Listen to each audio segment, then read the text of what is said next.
ini kajian ilmu dimohon untuk menyimak penjelasan dari Ustadz dan mencatat poin-poin pentingnya. Yang kedua, peserta dilarang saling mengobrol dan bicara selama kajian. Pada sesi tanya jawab, pertanyaan bisa disampaikan secara langsung ataupun melalui tulisan. Demikian tata tertib kajian untuk hari ini. Mari kita simak fawaid dari beliau.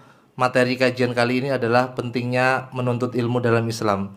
Untuk mempersingkat waktu, kami persilahkan Al-Ustadz Dr. Syafiq Riza Basalamah untuk memulai kajian. Monggo Ustadz.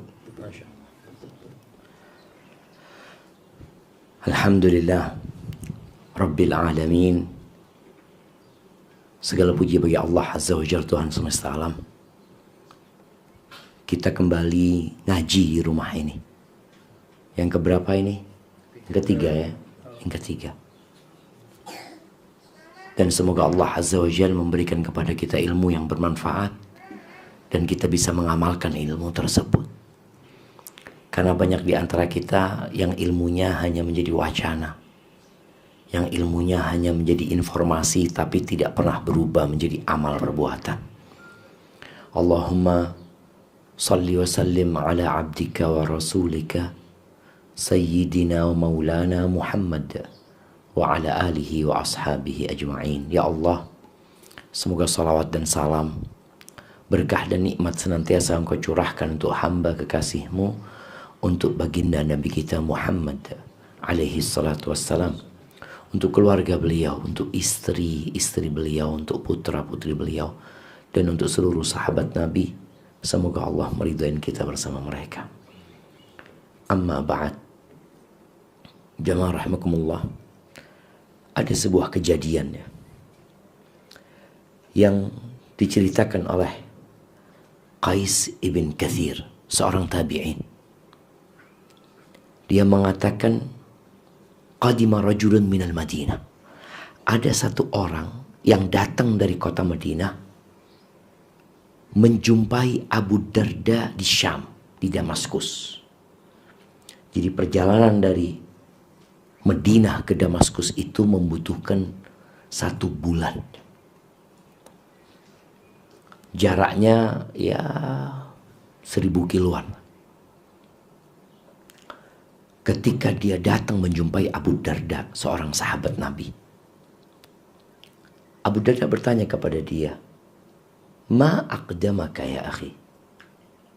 Apa yang membuat engkau datang? Qala hadis. Yang menyebabkan aku datang itu sebuah hadis. Bukan 2 hadis, bukan 3 hadis, bukan 10 hadis, apalagi 100 hadis. Tapi 1 buah hadis. Kata dia, "Balaghani annaka tuhaddithuhu an Rasulillah SAW." Sampai berita kepada aku bahwa engkau menyebarkan hadis itu dari Rasulullah SAW. Artinya Abu Darda mendengar langsung hadis itu dari Nabi SAW. Kemudian ditanya lagi sama Abu Darda, "Ama ji'ta li hajah?" Engkau datang ke sini bukan karena keperluan, bukan karena kepentingan.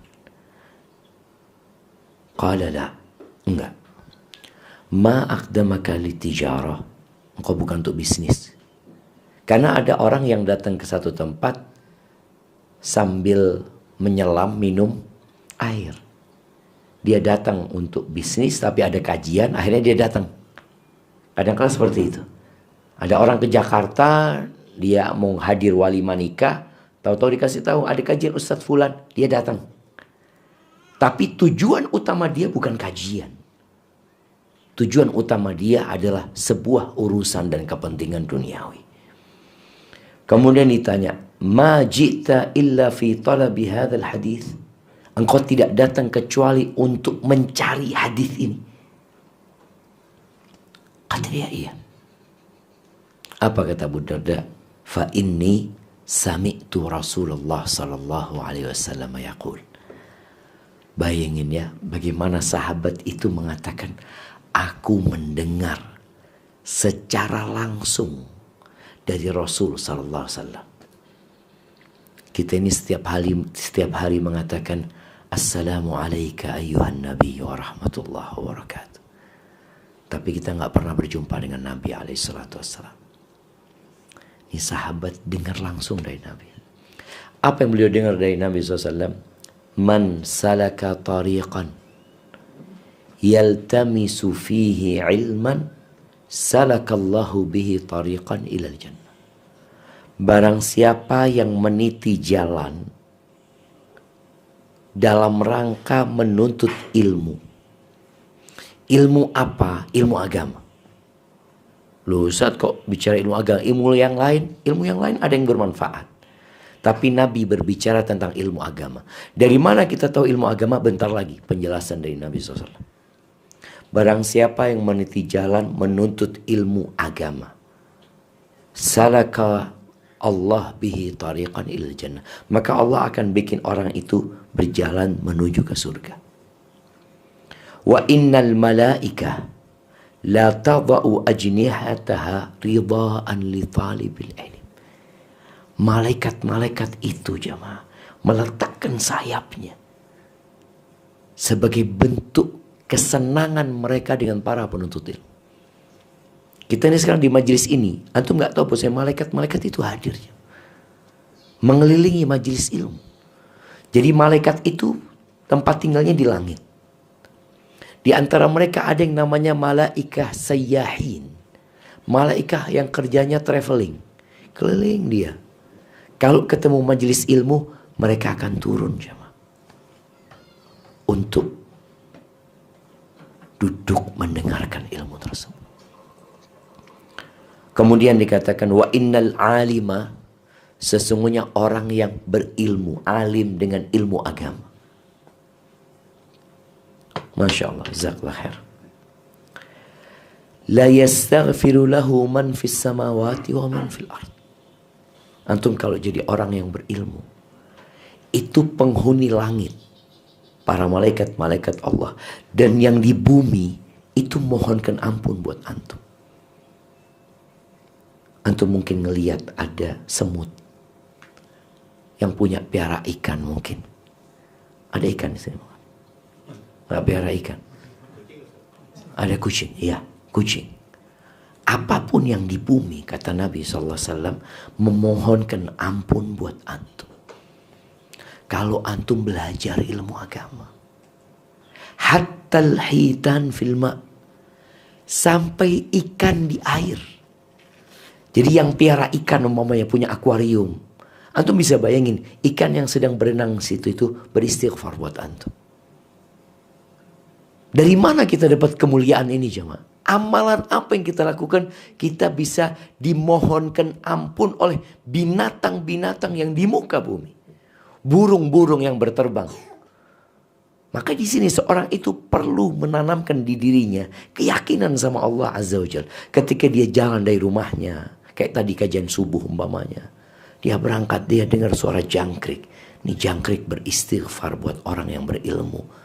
Ini jangkrik beristighfar buat orang yang mengajarkan kebaikan. Lihat burung terbang, lihat kelelawar mungkin, lihat serangga-serangga, hatta namla fi juhriha. Di riwayat lain dikatakan sampai semut di lubangnya. Itu beristighfar untuk orang yang alim. Terus antum gak mau belajar ilmu. Kemudian beliau mengatakan alaihi salatu wassalam, wa fadlul alim alal abid, dan keutamaan orang yang berilmu di atas orang yang ahli ibadah. Sebagian orang itu mengatakan, udahlah aku gak perlu jadi orang berilmu, yang penting aku ahli ibadah. Seperti apa perbedaan orang yang ahli ibadah? Bicara ahli ibadah ini, ibadahnya benar ya.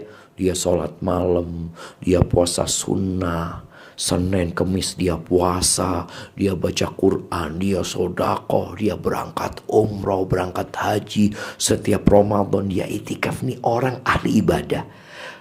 Perbandingannya orang yang ahli ibadah dengan orang yang berilmu, kata Nabi SAW, kafadlil qamari laylatal badri ala sairil kawakib. Seperti kemuliaan rembulan di malam purnama dibandingkan dengan bintang-bintang. Antum bayangin kalau malam purnama itu hampir gak kelihatan bintang. Kalaupun kelihatan jauh dan sedikit. Itu perbedaannya. Kenapa? Karena orang yang alim, ini orang alim yang mengamalkan ilmunya ya. Bukan cuma orang alim yang pintar tapi tidak mengamalkan ilmunya. Ini orang alim yang mengamalkan ilmunya. Karena manfaat orang berilmu itu bukan hanya untuk dirinya. Tapi manfaat orang beribadah itu hanya untuk dirinya. Dia sholat manfaatnya buat siapa? Ya buat dia. Dia berangkat haji manfaatnya buat siapa? Buat dia. Tetangga kadang-kadang nggak dapat manfaat sama sekali dari dia. Tapi ketika dia orang berilmu, manfaat ilmu itu pembantunya dapat manfaat. Pembantunya, supirnya dapat manfaat. Pegawainya di kantor dapat manfaat. Itu orang berilmu. Ketika dia naik mobil, dia akan menyampaikan sesuatu. Dia duduk di kantor, dipanggil anak buahnya, dikasih nasihat sama dia. Kenapa? Karena dia orang yang berilmu. Bukan hanya orang yang ahli ibadah. Ingat cerita orang yang membunuh 99 orang. Yang kata Nabi SAW, innahu kana man qablakum rajul. Ada orang yang bunuh 99 orang. Ini orang mau tobat. Kemudian datang ke mana dia? Datang ke orang yang ahli ibadah. Orang ahli ibadah ini Masya Allah jangan ditanya sama antum. Full waktunya buat ibadah. Dia datang. Aku ini sudah membunuh 99 orang. Halli min taubah. Mungkinkah aku bertobat? Apa kata orang ahli ibadah? Engkau sudah bunuh 99 orang, mau tobat? Nggak ada sudah buat tobat buat engkau. Apa yang terjadi sama orang ini? Dibunuh nih ahli ibadah. Kenapa? Karena nggak punya ilmu dia. Itu bahayanya orang beribadah saja tapi tidak punya ilmu. Bisa jadi dia menyesatkan orang tapi terbungkus dengan ingin kebaikan buat orang itu. Akhirnya dibunuh jadi 100. Bayangin, gara-gara ketemu orang ahli ibadah, nih orang malah nambah bunuh orang, bukan taubat. Ketika dia tanya lagi, maka ditunjukkan kepada orang yang berilmu. Ketika datang ke orang yang berilmu, dikasih tahu apa yang menghalangimu dari bertobat. Nggak ada. Cuma engkau itu tinggal di kampung yang buruk. Engkau harus hijrah. Pindahlah orang ini. Maka di sini Nabi SAW mengatakan keutamaan orang yang berilmu dibandingkan orang yang ahli ibadah itu seperti rembulan di malam purnama, terang jemaah, kelihatan jemaah, dibandingkan bintang-bintang yang ada. Nah, yang dimaksud dengan ilmu itu apa? Ilmunya Nabi. Makanya Nabi SAW melanjutkan, ini masih hadis yang didengar oleh Abu Darda ya. Abu Darda mengatakan bahwa Nabi bersabda, wa innal ulama warathatul anbiya. Sesungguhnya orang-orang yang berilmu itu adalah pewaris para nabi. Nah, silakan masuk ke dalam. Nah, ada yang tolong dikasih jalan jemaah. Nah, yang boleh bersandar ini yang tua-tua jemaah. Masya Allah. Yang sehat. Masya Allah. Barakallahu fikum. Jadi para ulama itu pewaris para nabi. Wa innal anbiya lam yuwarithu dinaran wala dirhaman. Para nabi itu tidak mewariskan harta. Yang diwariskan nabi itu ilmu. Ilmu apa sekarang?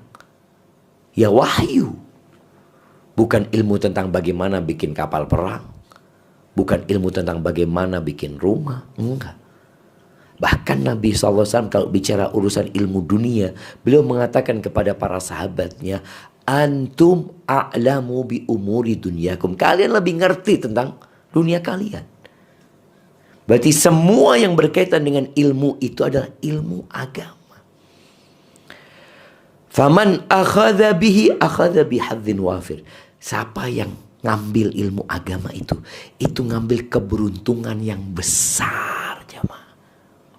Antum bangga nggak ketika bisa menghafal satu surat tambahan? Ini ilmu loh jemaah. Mamanya antum alhamdulillah, ana dulu hafalannya cuma 5 surat. Sekarang alhamdulillah ana sudah 7 surat. Tapi sebagian orang itu bangga dengan bertambahnya hartanya. Bersyukur dengan bertambahnya hartanya. Dengan ilmu dia yang tetap merasa aman. Rasul sallallahu alaihi wasallam. Jadi kalau itu tadi kita udah dengar tuh hadisnya Abu Darda radhiyallahu taala anhu. Kemudian Nabi alaihi salatu wasallam dalam hadis riwayat Imam Bukhari dan Muslim, beliau mengatakan, man yuridillahu bihi khairan yufaqihu fiddin. Barang siapa yang Allah ingin kebaikan buat orang itu, Allah akan bikin orang itu ngerti agama. Din, bukan ilmu umum, tapi agama. Jadi kalau antum mau tahu Allah itu cinta nggak sama ana sih? Allah itu ingin kebaikan nggak buat ana sih? Antum lihat bagaimana pemahaman antum tentang agama. Semangat antum belajar ilmu agama ini di mana sekarang? Kalau ada kajian antum datang, antum ambil itu buku, antum catat atau antum dengarkan, simak dengan baik. Semoga itu jadi tanda Allah ingin kebaikan buat antum. Dan sebagian orang jamaah, ada yang sampai khutbah Jumat aja telat. Apalagi pengajian lah, khutbah Jumat yang wajib aja telat. Khutbah Jumat itu bisa disebut pengajaran ilmu tiap Jumat. Makanya kita berusaha kalau datang itu cari masjid yang khotibnya berkualitas. Kalau kita ini tidak pernah datang pengajian, cuma Jumatan toh, sudah cari khotib yang berkualitas. Kemudian hadir sebelum waktu. Jangan sampai ada cerita ada orang ini datang jamaah, diceritakan dia datang ke masjid jauh sebelum khotib datang. Kemudian setelah waktu qomat dia itu marah-marah jamaah. Dia marah-marah sama orang ini. Ini masjid apa? Aliran apa yang diikuti dalam masjid ini, kata dia. Baru pertama saya datang Jumatan tidak ada ceramahnya. Apa kata orang-orang? Maaf mas, sampean turu mau. Bapak itu tidur. Jadi komat baru bangun. Pikir tidak ada ceramah gitu loh. Yang subhanallah. Ada orang seperti itu. Jadi datang ke masjid pertama tapi bismikallahumma. Tuh ayat. Tahu-tahu komat bangun. Alhamdulillah anak datang pertama. Loh bukan itu. Makanya di khutbah Jumat tuh sampai negur orang aja dilarang. Supaya kita fokus. Dengarkan itu ilmu. Ini makanya ada masjid-masjid yang ya khotibnya itu sekedar apa ya? Sekedar ya ritual aja. Alhamdulillahirabbil alamin arrahmanir rahim. Wassalatu wassalamu ala sayyidil mursalin. Dia baca, dia itu nggak ngelihat kejamaahnya, tidak tahu apa masalah yang di jamaahnya. Maka kita perlu memilih. Mesti anak mau salat di masjid itu. Kenapa? Anak kalau pulang dari masjid itu alhamdulillah semangat, bertambah imannya. Dan antum pulang dari masjid, makan siang sama keluarga, sampaikan yang didengar. Karena ilmu itu kalau sudah didengar, tolong disampaikan kepada yang lainnya. Datang bapak tadi khutbah Jumat, dengerin khotibnya menyampaikan ABC. Ibu-ibu perannya juga, kalau suaminya pulang dari khutbah Jumat, dari mana? Dari Jumatan, minta sama suaminya, mas tolong jelaskan apa yang disampaikan khotib tadi. Dowo. Anda, ini kadang-kala suami perlu juga mengajarkan itu. Jadi sambil makan istrinya menyimak, ya, masya Allah jemaah. Ya apa romantisnya meja makan itu? Kalau istrinya dengarkan, masya Allah, iya mas, masya Allah, jazakallah khair mas. Mudah-mudahan Allah memperbanyak orang seperti engkau. Masya Allah. Apa ndak indah seperti itu? Ini tanda Allah ingin kebaikan buat antum. Tapi kalau antum khutbah Jumat turu, pengajian turu, pulang dari pengajian ditanya, isinya apa mau? Masya Allah, bagus lah. Bagus. Tolong kita berusaha sekarang. Ini bicara Allah ingin kebaikan. Man yuridillahu bi khairan yufaqihu fiddin. Allah bikin dia faham agama. Para ulama menyebutkan berarti man lam yufaqqah fiddin lam yurid bi khairan. Orang yang Allah tidak bikin dia faham agama berarti Allah nggak ingin kebaikan buat orang itu. Ini jadi sebuah ancaman.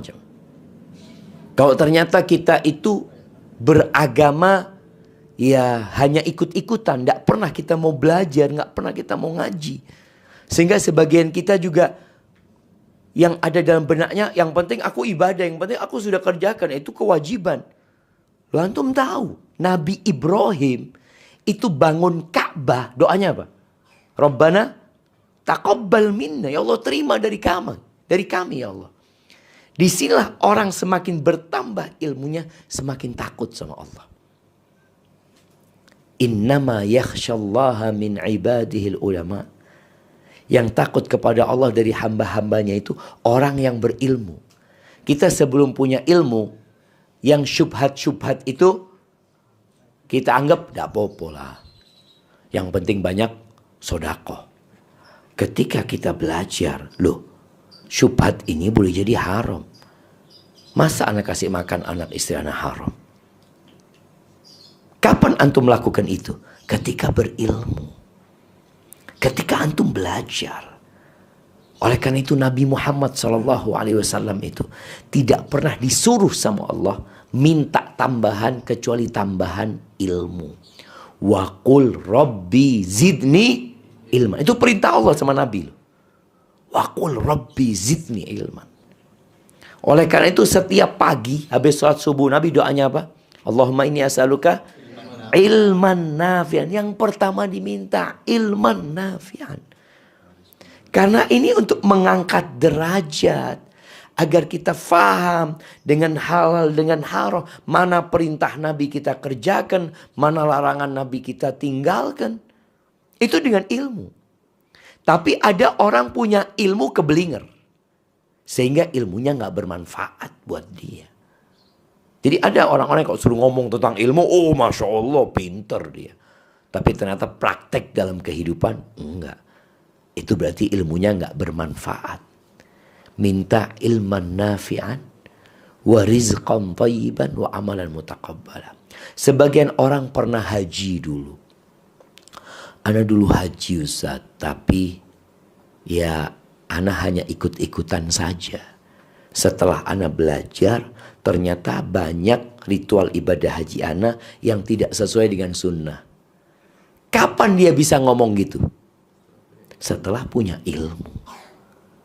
Tapi kalau dia nggak pernah belajar, mungkin dia merasa hajinya paling mabrur sudah. Padahal diterimanya ibadah itu dengan dua catatan, ikhlas dan sesuai dengan tuntunan Nabi Muhammad SAW. Tapi karena banyak orang-orang berangkat haji, kesian, terus terang anak kesian. Melihat jemaah haji yang sudah tua-tua, yang berangkat haji dikatakan, Bapak berangkat haji, nanti gimana? Wis apa kata ustadznya sudah. Emangnya ustadznya dampingin dia terus. Satu ustadz itu bawa satu kloter aja. Satu kloter itu bisa jadi jumlahnya 400 orang atau lebih. Tergantung pesawatnya. Satu ustadz. Sedangkan jamaah itu ketika umroh, ketika haji umpamanya, nggak seperti ONH Plus ada pembimbingnya, ada mutawifnya. Ini nggak ada. Yang ada dari satu kloter itu dibagi jadi kelompok. Biasanya kalau jadi 10 kelompok. Dari kelompok itu jadi ketua regu nanti jamaah. Wah kalau punya ilmu nggak apa-apa. Ini sama-sama nggak punya ilmu. Kejadian kemarin ketika umroh, siapa yang ikut kita umroh Mustafa? Billy Saputra. Dia cerita, Ustaz alhamdulillah Ustaz, ana bisa ke Multazam Ustaz. Ini itu Ustaz.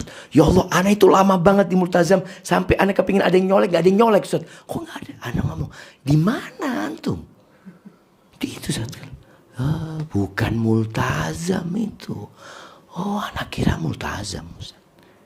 Di sini bayangkan, orang ketika tidak punya ilmu, dia akan mengira sesuatu tidak sesuai dengan hakikatnya. Ya. Gara-gara nggak punya ilmu. Ketika belajar, jadi tahu dia. Dan inilah pentingnya orang itu belajar ilmu, jemaah. Kenapa ada manasik umroh? Kalau jemaah haji ada manasik haji. Ketika mau masuk bulan Ramadan, kita harus belajar lagi Ramadan. Cuma yang jadi masalah, antum belajar lagi nggak tentang sholat antum. Belajar lagi kitab tuntunan sholat. Sholatnya ana udah bener belum? Bacaan-bacaan kita.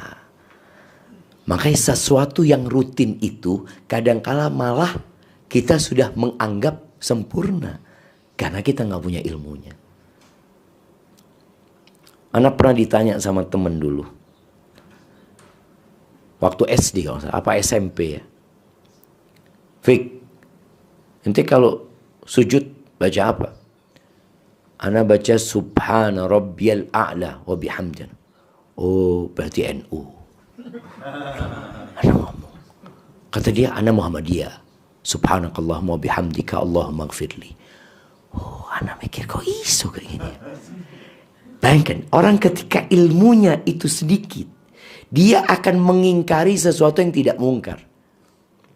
Bahkan mungkin dia menganggap sesuatu yang mungkar menjadi sesuatu yang biasa aja, yang lumrah. Itu gara-gara nggak punya ilmu.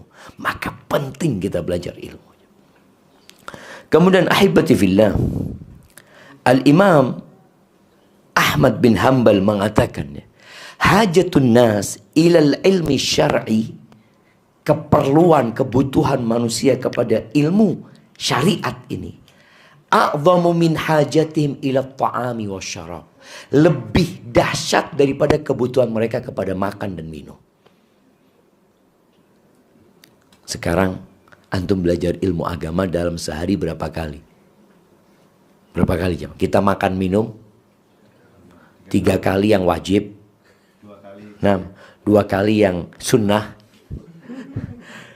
Kita lakukan itu. Belum lagi yang mau sirup, yang mau jus tambahan macem-macem ya.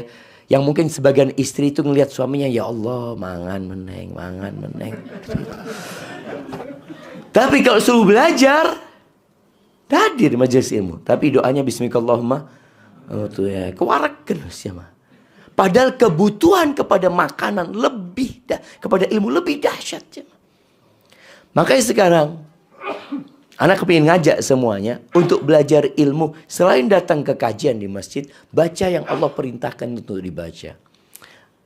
Nabi SAW ketika di Gua Hira itu didekap sama Jibril. Apa kata Jibril? Iqra. Iqra. Setelah didekap, dilepas, Iqra kata Jibril. Kata Nabi Muhammad SAW, ma'ana biqari. Aku gak bisa baca. Didekap lagi sampai 3 kali. Kemudian Iqra bismi rabbikal ladzi khalaq. Khalaqal insana min 'alaq. Iqra wa rabbukal akram. Alladzi 'allama bil qalam 'allamal insana ma lam ya'lam. Itu yang kita baca. Maka tiap hari tolong baca Quran. Sama artinya, sama tafsirnya. Paling tidak tiap hari 1 halaman. Mampu nggak jemaah kita baca 1 halaman? Wow, 1 halaman, 1 juz mampu Ustaz. Iya. Tapi yang kita inginkan istiqomah. 1 halaman sama artinya. Baca artinya. Ada yang nggak paham, tanya sama Ustaz. Alhamdulillah ada grup atau apa. Mungkin ada yang paham tentang hal ini ya. Sehingga grup itu jadi rame, manfaat gitu loh. Besok baca 1 halaman. Butuh berapa menit sih 1 halaman? 15 menit. Nggak sampai lah 15 menit. Itu baca 1 ayat, pegang handphone WA. Baca lagi WA lagi. 15 menit jadinya. Long 1 juz itu kalau dibaca tanpa artinya mungkin 25 menit. 1 juz itu jemaah. Antum kalau baca kitab Imam Nawawi At-Tibyan ya. Subhanallah, anak kemarin baca sesuatu yang ya Allah kok bisa ya. Sebagian salafus soleh itu ada yang sehari hatam 4 kali ya mah. Anak sampai mikir, ya opo menghatam noy. Tapi karena memang sudah tiap hari baca, itu di bulan Ramadan ya, bisa. Kayak antum lihat ya, bagaimana orang baca. Kalau baca Quran itu berapa menit ya mah? 5 menit mari orang baca Quran. Dibuka seret, seret, seret, diuntal. Selesai. Tapi baca Quran nggak seperti itu. Maka kita bikin program lah. Ini buat yang pemula, yang sudah one day one juz, alhamdulillah. Tapi anak ingin kita baca sama artinya. Para suami tolong sering ingatkan istrinya. Kata istri, sebaliknya Ustaz, anak capek ingatkan suami Ustaz. Nah, jadi kan kebalik, seharusnya yang jadi pemimpin di rumah siapa? Suami. Yang harus ngasih tahu siapa? Suami. Maka suami bagaimana mengejar pahala itu? Ngomong sama istri, mulai hari ini engkau jangan pernah ingatkan aku. Aku ingatkan engkau. Supaya pahalanya jadi milik suami gitu. Dan perlu istiqomah. Cukup 1 hari 1 halaman minimal. Mungkin dibikin sistem itu teknis lah, bicara teknis. Contohnya teknis itu, anak tidak akan pegang handphone sampai selesai 1 halaman. Itu biasanya semangat ya, mah. Dia akan terus dia lihat handphone, ya Allah terus manis, terus handphone. Jadi dia itu ngelihat handphone ini punya daya tarik yang sangat kuat sekali ya, mah. Seperti itu. Insya Allah bisa. Kalau 1 hari 1 halaman, insya Allah kita hatam berapa tahun? 2 tahun insya Allah lah. Kan Quran itu 600 halaman kira-kira jemaah. Jadi insya Allah 2 tahun antum hatam. Nanti lanjut. Dan antum kalau sudah terbiasa 1 hari 1 halaman, akan tertantang untuk naik 2 halaman. Tapi tolong pada waktu awal sebulan itu cukup 1 halaman maksimal. Anak kayaknya tidak mampu Ustaz. Anak 1 hari 1 ayat. Tidak apa-apa jam. Yang penting istiqomah. Kalau 1 hari 1 ayat, antum berapa tahun hatam Quran? 20 tahun kira-kira lah. Ya anggaplah. Iya 18 tahun, 20 tahun. Alhamdulillah. Sebagian kita 18 tahun belum hatam Quran sama artinya. Artinya kita menganggap itu hal yang remeh. Ternyata berat istiqomah itu jam. Maka tolong dilakukan. Pengajian hadir paling tidak sebulan sekali. Itu minimal. Datang ke masjid. Bawa istrinya. Ayo duduk di masjid sini. Dengarkan ilmu. Anak-anak juga dibawa. Karena terus terang anak ngelihat banyak kajian ini untuk ibu-ibu. Tapi untuk anak-anak remaja kadangkala masih kurang. Mungkin nanti ke depan perlu tuh istri-istri diajak kajian. Ahibati fillah, Sufyan Ats-Tsauri mengatakan, "Man arada ad-dunya wal akhirah fa 'alaihi bi talabil ilm." Yang ingin dunia dan akhirat, hendaklah dia belajar ilmu. Nggak bisa kita mendapatkan kenikmatan dunia kecuali dengan ilmu. Loh, ada orang nggak pernah belajar ilmu agama tapi dia sukses kayak raya, tapi dia nggak bahagia. Berapa banyak orang yang dunianya jadi azab. Jadi sampai malam hari mikirin uang, mikirin usaha ini dan itu. Maka teruslah belajar ilmu. Dan sesekali mungkin perlu murajaah. Jadi kalau tadi nasihatnya baca Quran tiap hari 1 halaman, tiap tahun nambah 1 surat. Itu sudah disampaikan waktu itu. Tiap tahun nambah 1 surat. Bisa enggak? Jadi kalau umurnya 40 tahun, berapa surat hafalnya? 40 surat. Mampu enggak ya mama? Setahun 1 surat ya mama. Kalau bicara mampu, masa enggak mampu Ustaz? 7 ayat dalam setahun. Mampu insya Allah. Tapi kadang-kadang enggak mau ya mama. Maka sekarang bikin program. Suami istri mungkin bisa saling menguatkan. Adik, istrinya setoran sama suaminya, suaminya setoran sama istrinya.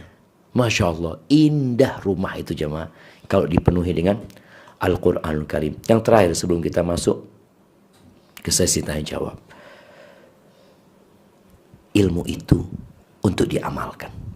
Jadi semua hadis, semua ayat yang berkaitan dengan keutamaan ilmu itu ilmu yang diamalkan.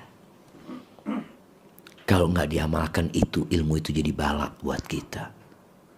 Barakallahu fiik. Itu mungkin yang bisa Anda sampaikan. Kita masuk ke sesi tanya jawab. Anda persilahkan. Jazakumullah khairan Ustaz atas fawaid yang disampaikan. Mungkin jamaah ada yang mau bertanya, monggo dipersilahkan. Soalnya ya. Aduh,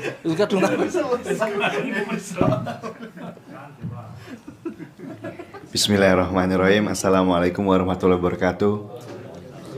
Ustadz, ini saya mau bertanya untuk ilmu yang mungkin masih awam Ustadz ya. Jadi ceritanya kan almarhum ayah saya itu meninggal waktu pandemi kemarin, waktu COVID. Pas habis sholat Idul Adha meninggal, lalu dikuburkan dengan protokoler kan, protokol kesehatan ya, prokes COVID. Lalu ya udah kan dimakamkan. Nah setelah dimakamkan itu ibu saya cerita, papamu tuh dulu sebelum meninggal sempat minta dimakamkan tuh di makam keluarganya di Jogja. Tapi alhasil karena meninggalnya waktu prokes COVID ini ya, kita kan nggak bisa ngapa-ngapain ya Ustaz. Jadi otomatis dimakamkan di Keputih kalau di Surabaya itu. Lalu karena wasiat itu ya kan, jadinya ibu saya kan bilang, Delak, mama mau mindahin nih makamnya ke makam keluarga yang di Jogja. Tuh. Nah, saya kan awam nih Ustadz, saya kan paling cuma baca-baca aja ya, gitu loh. Dan memakai logika lah, ya menurut saya sih nggak usah lah gitu loh. Kan nggak penting juga, dalam arti kan udah di situ udah. Tapi ini wasiatnya papahmu nih. Nah, di situ ada kebingungan nih Ustadz, dari diri saya sendiri. Apakah harus menaati wasiat tersebut, karena kan yang hidup sama bapak kan paling banyak ya mamah ya gitu kan. Dan mama berulang kali cerita, ini papamu selalu, makanya tiap bulan selalu nengokin mamahnya di makam keluarganya itu, bilang kalau meninggal harus minta dimakamkan di sini. Nah itu saya bimbang tuh Ustaz, apakah kita harus melaksanakan wasiat itu atau biarkan di yang sekarang gitu Ustaz. Karena dari ibu saya ya pingin melaksanakan wasiat itu gitu loh, gitu. Itu sih Ustaz. Masya Allah jemaah. Ya, berkaitan dengan wasiat ya. Ada wasiat yang wajib dilaksanakan. Di antaranya wasiat yang berkaitan dengan harta. Makanya Allah katakan pembagian warisan itu mim ba'di wasiyah yusa biha auden. Pembagian waris itu setelah wasiat ditunaikan, utang dibayarkan. Berkaitan dengan wasiat yang lainnya, umpamanya wasiat seperti tadi disebutkan ingin dimakamkan di makam keluarga, atau ada orang yang ingin dia mati di Saudi ingin dimakamkan di Indonesia, macam-macam lah keinginan orang tua itu, dilihat maslahat dan mudaratnya. Kalau dikatakan tadi, kalau dipindah jasadnya sudah rusak, mungkin sudah bau dan membuat keluarga nanti juga trauma atau gimana, maka nggak perlu. Jadi di sini dilihat maslahat dan mudaratnya. Kalau dipindahkan ke makam keluarga, apa kelebihannya? Perlu dilihat. Boleh jadi kelebihannya kalau di sana itu yang membesuk itu banyak, yang ziarah itu banyak yang doakan. Sedangkan kalau di makam di sini nggak ada keluarga seperti itu. Jadi kembali tadi maslahatnya apa? Kalau maslahatnya memang harus dipindahkan dan insya Allah aman dari sisi jasad itu tidak rusak ini dan itu, boleh itu. Tapi kalau enggak, mungkin dimakamkan di tempat yang sekarang itu lebih baik buat ayah. Karena yang penting buat orang yang sudah meninggal itu adalah amalan apa yang kita bisa berikan kepada dia. Sodakoh buat dia, mendoakan dia, itu yang terpenting. dari sekedar memindahkan itu. Tapi kalau ternyata ada wasiat harus dipindahkan, ayah ini dikumpulkan sama orang kafir. Di beberapa tempat jemaah, di Malang anak punya paman itu, waktu itu dikubur, anak lihat loh, kok di sebelahnya ini ada makam pakai salib gitu. Anak lihat, oh ini makam bersama, makam umum.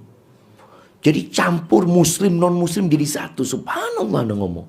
Padahal nggak boleh dibedakan sama Nabi SAW itu. Akhirnya anak ngomong pindah. Dipindah ini karena maslahat. Dan mindahnya juga waktunya nggak terlalu lama ya. Jadi pagi dimakamkan, malam itu dipindah ke makam yang khusus untuk muslim. Jadi ada maslahat. Tinggal tadi kalau ternyata enggak, dia kumpulkan sama orang-orang muslim. Dan alhamdulillah, insya Allah mudah-mudahan kalau tadi dikatakan ini orang-orang yang mati karena COVID ya, mudah-mudahan mereka dapat pahala syahid yang meninggal di sana. Jadi seperti itu mungkin yang perlu disampaikan kepada orang tua. Hadza wallahu a'lam bishawab. Naam. Monggo silakan lagi, barangkali ada. Yang lagi Satu, mama satu, baru bapak-bapak. Oh iya. Satu-satu.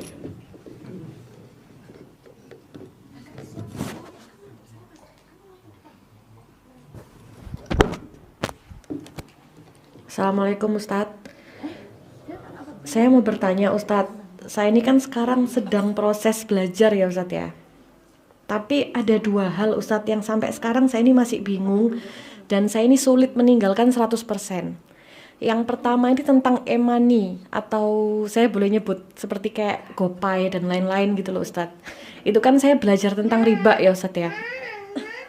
Itu ternyata diskon-diskon itu kan riba ya Ustadz ya. Tapi itu banyak sekali yang kita tuh otomatis terpasang seperti itu Ustadz. Jadi tanpa sengaja kita itu ngambil diskon dari e-money itu. Itu bagaimana Ustadz ya? Kadang saya tuh sering mengakali dengan cara uang yang dari diskonnya itu saya sumbangkan gitu loh Ustadz. Jadi kayak disedekahkan, misalnya diskon 10.000 terus saya sedekahkan 10.000. Itu apa bisa menghapus dosa riba yang dari e-money itu tadi. Terus yang kedua Ustadz tentang makanan Ustadz. Sekarang ini makanan itu banyak sekali baru-baru muncul, mulai dari kayak kue-kue atau makanan-makanan yang beraneka macam gitu Ustadz. Nah setelah saya belajar, saya baru tahu ternyata halal haram itu bukan hanya soal babi dan homer, tapi juga banyak bahan-bahan makanan itu yang belum halal gitu Ustadz. Nah itu kita menyikapinya bagaimana? Kita cukup bertanya kepada pemilik restoran atau pegawai ini halal atau tidak, atau kita memang harus 100% meninggalkan yang belum ada label halal atau tidak jelas. Ya terima kasih Ustadz, mohon penjelasannya.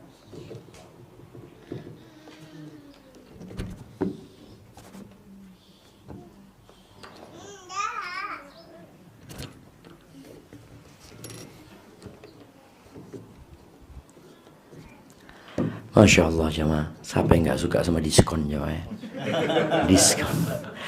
Jadi sebenarnya diskon itu halal apabila yang memberikan diskon itu memang penjual, bukan karena kita deposit uang di sana kemudian jadi diskon.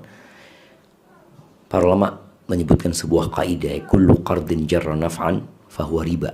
Semua bentuk utang piutang yang mendatangkan manfaat itu riba. Jadi gara-gara kita deposit kita dikasih tambahan, itu menjadi riba di sana. Terus bagaimana menyikapinya? Masya Allah, kayaknya yang disebutkan sama yang bertanya ini sama dengan anak lakukan. Anak tahu, oh diskon nih 10.000, anak kasihkan kepada yang nganterkan itu. Nggak, anak menuliskan buat antum seperti itu. Artinya memang kita perlu berlepas diri, tidak dengan niat sodako, tapi niatnya berlepas diri dari riba. Karena uang itu diberikan kepada kita sebagai tambahan dari uang yang kita simpan di sana. Kita nyimpan 500.000 akhirnya dapat diskon mamanya 10.000. Nah 10.000 ini kan jadinya 510.000 sebenarnya uang kita di sana itu. Itu yang tidak diperbolehkan. Maka mungkin solusinya seperti yang disebutkan tadi, kita berlepas diri dari uang tersebut, tapi bukan dengan niat sodakoh. tapi niat berlepas diri. Karena Allah itu maha baik dan Allah tidak menerima kecuali yang baik-baik. Jadi kalau mau sedekah dari uang kita, bukan dari hasil riba yang ditambahkan kepada uang kita tadi. Itu pertanyaan pertama. Bagi pertanyaan kedua, masalah makanan halal haram ini. Yang pertama, kita hidup di Indonesia yang mayoritas muslim. Kalau kita makan di warung, memang warungnya orang Islam, kemudian yang disuguhkan memang makanan-makanan yang halal. Secara umum kita tahu makanan tersebut, umumnya kita masuk ke warung pecel, nggak ada tulisan halal, belum ada label halal dari MUI. Atau ke warteg umumnya nggak ada halal dari MUI. Tapi selama bahan-bahan makanan itu diketahui yang mereka suguhkan adalah yang halal, maka nggak ada masalah kita makan di sana. Cuma tadi disebutkan ada yang penjualnya non-muslim. Penjualnya non-muslim, yang kita tahu mereka tidak peduli dengan halal, haram. Di sini kita yang perlu berhati-hati. Sebagian restoran itu jamaah punya non-muslim, tapi yang mengelola muslim, umumnya seperti itu. Yang dia tahu halal haram, sudah kita aman aja di tempat itu. Tapi kalau kita ragu, maka tinggalkan yang ragu menuju kepada yang yakin. Kadang-kadang ada orang teman, jangan makan di situ, kok kayaknya pakai minyak babi, umpamanya seperti itu. Padahal kita nggak tahu. Tapi kalau kita ragu, tinggal kalau banyak yang halal gitu. Intinya ketika kita ragu dengan sebuah produk yang dijual di satu tempat, tinggalkan yang ragu itu menuju yang kita yakini. Tapi kalau yang jual muslim, kemudian kita tahu insya Allah bahan-bahan yang digunakan adalah bahan-bahan yang halal, bismillah. Kita tidak perlu tanya sama mereka sebenarnya seperti itu. Wallahu a'lam bishawab. Baik. Pertanyaan selanjutnya.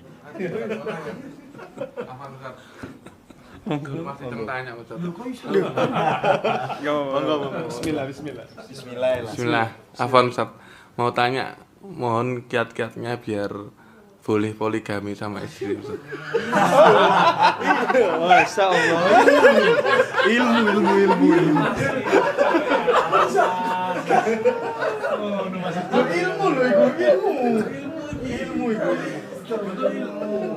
Nah, ini disuruh sama si Chong. Oh, Masya Allah. Masih Cong sama Masih Ci.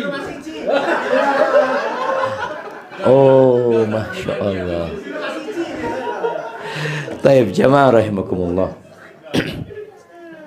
Iya, berkaitan dengan syariat Allah Azza wa Jalla.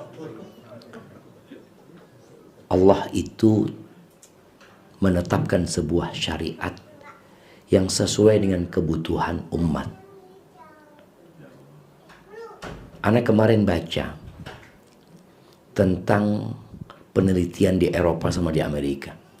Disebutkan di situ hampir 90% mungkin laki-laki itu di sana selingkuh. Mereka melakukan perselingkuhan. Artinya dia dengan satu istri tidak cukup. Itu pendapat penelitian tersebut. Sedangkan di beberapa agama itu hanya boleh menikah dengan satu perempuan. Ditambah lagi nggak boleh cerai. Nggak boleh cerai jemaah. Kalau nggak salah dalam agama Katolik itu nggak boleh bercerai. Sehingga mereka akhirnya nggak bercerai tapi sudah nafsi-nafsi. Yang laki sudah punya perempuan sendiri, yang perempuan karena nggak boleh bercerai di tempat itu. Sedangkan agama Islam ini subhanallah memberikan sebuah keindahan. Tapi di situ ada tanggung jawab yang besar. Beberapa kali ana sampaikan bahwasanya seorang laki-laki yang punya harta 100 juta, dia bisa berzina dengan wanita tiap malam dengan 1 juta. Berarti 100 hari dia bisa berzina dengan 100 wanita yang berbeda-beda. Tapi itu haram. Ketika disyariatkan menikah lebih dari satu, berat dia melakukannya. Harus berhadapan dengan istri yang dia cintai. Berhadapan dengan istri yang selama ini peduli sama dia.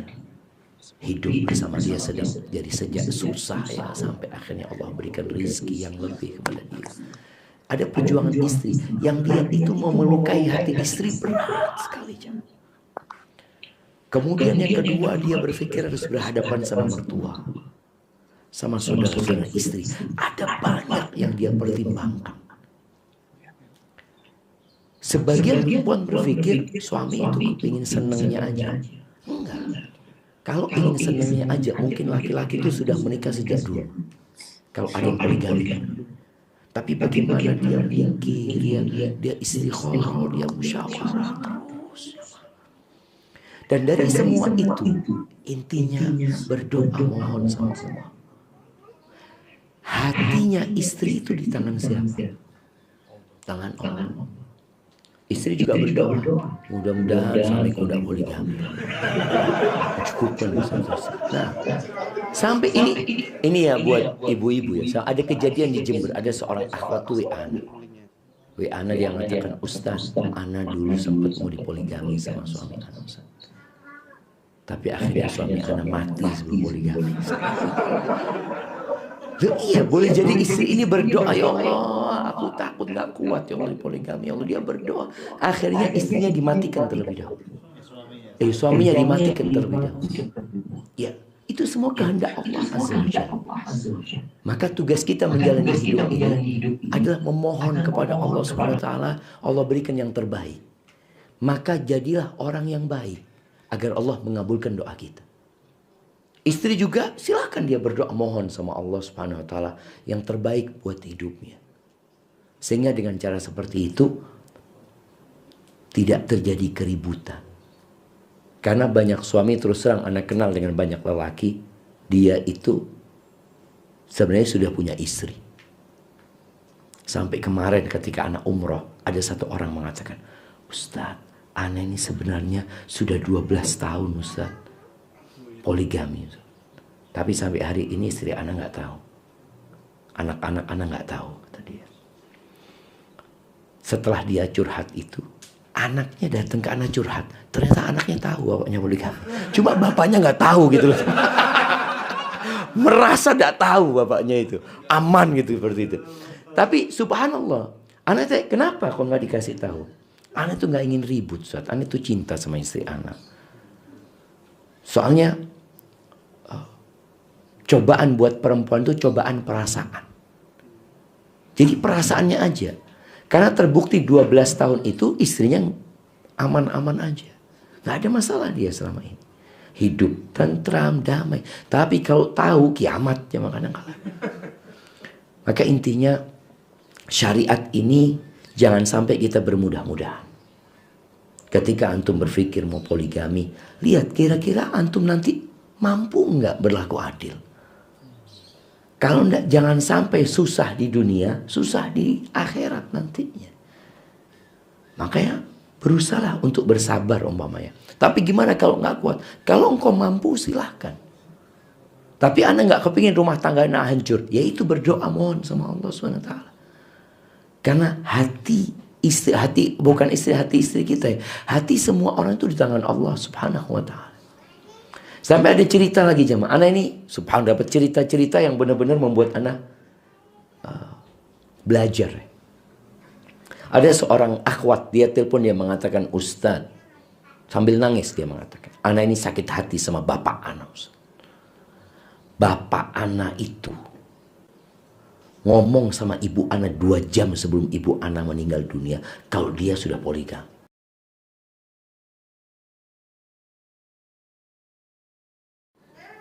Sudah poligami selama 9 tahun. Dan ibu anak nggak tahu. Ibu anak sakit keras mau meninggal. Kayaknya bapaknya itu merasa takut bersalah ya, dia sampaikan itu. Anaknya anak benci. Dan yang dinikahi sama bapak anak itu tetangga. Makanya antum lihat hati-hati ibu-ibu. Kalau ada tetangga janda tidak kawin-kawin, ini kayaknya istrinya siapa ini? Kita taruh di sini.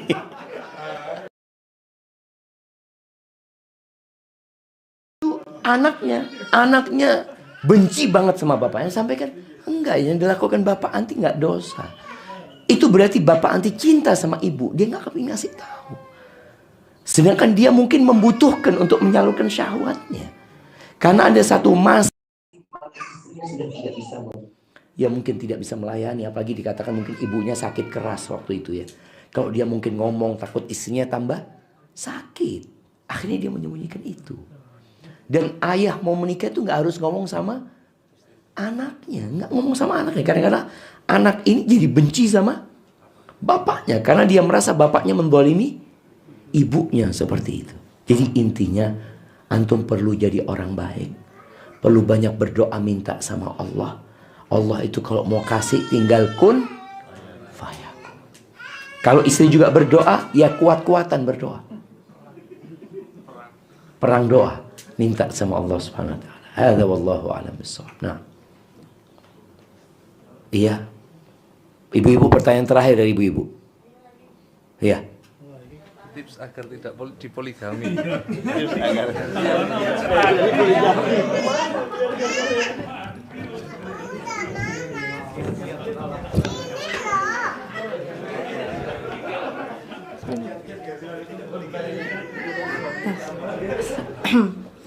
Assalamualaikum warahmatullahi wabarakatuh. Bismillah, terima kasih Ustadz atas kesempatannya. Semoga Allah senantiasa merahmati Ustadz dan keluarga. Amin. Ada beberapa yang mau saya tanyakan Ustadz. Bagaimana tipsnya untuk menuntut ilmu agama itu? Misal kita belajar itu satu kitab, selesai baru lanjut kitab lain atau paralel beberapa kitab. Kemudian ilmu yang kita prioritaskan untuk belajar itu misalnya apa? Misalnya yang pertama itu kayak tauhid dulu, lalu setelah itu fikih, lalu tentang akidah, begitu Ustadz. Terus yang terakhir, apakah boleh seorang wanita itu pergi menuntut ilmu kajian keluar kota tanpa mahram? Jazakumullah khairan Ustadz. Assalamualaikum.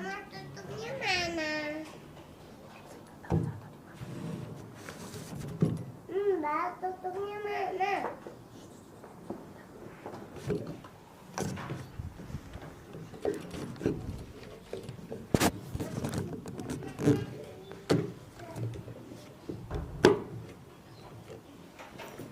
Masya Allah, antum lihat kualitas seseorang itu tergantung pertanyaannya. Antum mikir emak-emak mau tanya masalah poligami, enggak, dia bicara sesuatu yang lebih tinggi dari itu. Bicara ilmu. Masya Allah. Ya, ini pertanyaan yang menarik sekali ya. Maka berusahalah untuk belajar ilmu, bukan ilmu poligami. Lihat tadi, ilmu apa yang pertama harus dipelajari gitu loh. Kalau bicara apakah belajar itu satu kitab saja, satu pembahasan, baru kepada yang lainnya, tergantung kemampuan sebenarnya. Seperti anak-anak ada yang belajar sehari 3 mata pelajaran. Dia belajar tauhid, dia belajar fikih, dia belajar tafsir.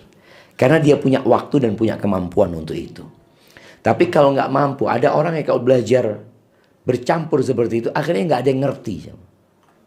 Karena apalagi seorang ibu rumah tangga umpamanya dia punya kewajiban yang lain, punya tugas yang lain, maka mungkin semua tergantung kepada kemampuan.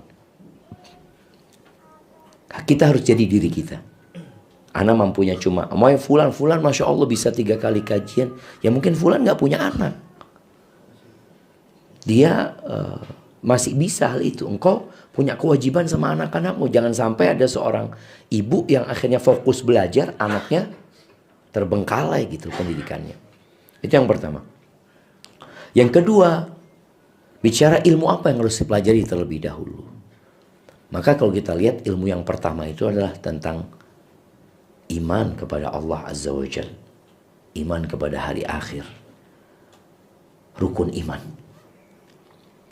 Kalau bicara tauhid, itulah tauhid. Dari mana kita mempelajari tauhid? Itu boleh jadi tidak dengan kitab tauhid, tapi dengan tafsir juz amma. Karena Rasul SAW mengajarkan tauhid kepada para sahabatnya dengan apa? Dengan membacakan kepada para sahabat ayat-ayat Al-Quranul Karim. Jadi mengkaji tauhid lewat juz amma. Jadi mungkin nanti bisa bikin kajian tauhid, tapi kitabnya apa? Juz amma, Al-Quranul Karim. Bukan kitab tauhid yang memang khusus dibuat, ditulis untuk tauhid. Tapi kalau kita mau mengkaji kitab tauhid atau kitab yang berkaitan dengan rukun iman, itu penting sekali. Kemudian apa setelah itu? Ilmu yang paling dibutuhkan sama kita. Kalau bicara ana sholat, ana perlu tahu sholat ana benar apa tidak. Ya silakan belajar tauhid sama memperbaiki sholatnya. Ketika nanti mau Ramadan, ana mempelajari tentang bagaimana Ramadan. Perempuan umpamanya, banyak perempuan itu yang ilmu tentang darah haid umpamanya, yang berkaitan dengan keabsahan sholat dia, puasa dia, itu kadang-kadang nggak pernah belajar. Sehingga dia mengira yang haid bukan haid, yang bukan haid dikira haid. Ada perempuan yang istihadah. Istihadah ini bukan darah haid, tapi darah segar yang keluar dari perempuan karena satu penyakit. Ketika dia istihadah, dia tetap wajib sholat, tetap wajib puasa.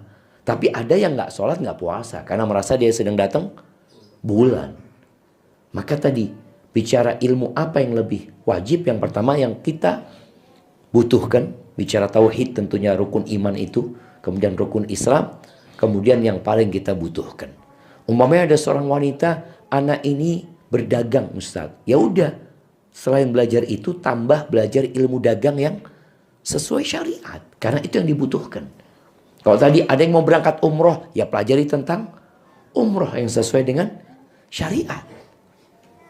Baik, kemudian pertanyaan yang ketiga tadi berkaitan dengan bolehkah menuntut ilmu safar tanpa mahram. Hukum asalnya sebenarnya safar perempuan itu harus pakai mahram. Mau itu safar ibadah, mau itu safar mubah atau apapun seharusnya pakai mahram. Ini pendapat jumhur ulama. Bagaimana ketika dia belajar umpamanya di Jember? Ya sudah, seharusnya dia ketika di Jember itu diantar pakai mahram. Setelah itu ditinggal. Karena ketika dia tinggal di Jember, hukumnya bukan lagi musafir, tapi mukim, nggak perlu pakai mahram. Jadi seperti itu. Ana pernah ditanya, Ustaz, ya apa orang umroh tanpa mahram? Saya tunggu. Orang ini jangan bicara umroh tanpa mahram. Orang itu biasa enggak safar tanpa mahram? Wis biasa Ustaz. Ke Singapura, kemana. Loh ketika umroh tanya pakai mahram apa enggak? Loh kemarin ke Singapura kok enggak tanya pakai mahram? Kok ketika mau ibadah malah tanya pakai mahram? Mahram ini bukan syarat sahnya umroh wala haji. Mahram ini berkaitan dengan safar. Mau safar ibadah, mau safar apapun, hendaklah pakai mahram. Walaupun ada sebagian ulama yang berpendapat kalau aman ini itu, maka diperbolehkan. Tapi tadi tetap berusaha dengan adanya mahram. Ketika nggak ada mahram, ya belajarlah di tempatmu. Gitu. Kecuali kondisi memang anak mau ke tempat orang tua nggak ada mahram, seperti itu. Ada jaminan keamanan, ya sudah. Bismillah, karena kondisinya umpamanya dibutuhkan hal itu. Selama ada pilihan, lebih baik kita ya belajar di tempat kita tanpa harus keluar kota, jamaah. Hadza wallahu a'lam bissawab. Nah, rasa cukup jamaah karena ana harus melanjutkan perjalanan ke Jember. Masya Allah. Tapi alhamdulillah ana sampai lagi itu ya, tempatnya Mas Adi ini. Insya Allah Mas Adi tambah seger. Insya Allah. Mas Adi hafalan Quran ini tambah berapa Mbak? Tambah berapa? Jadi Mas Adi ini harus tambah hafalan Quran. Tapi barakallahu fiik, Anda kembalikan ke pembawa acara. Masya Allah. Jazakumullah khairan Ustaz atas fawaid yang disampaikan. Alhamdulillah.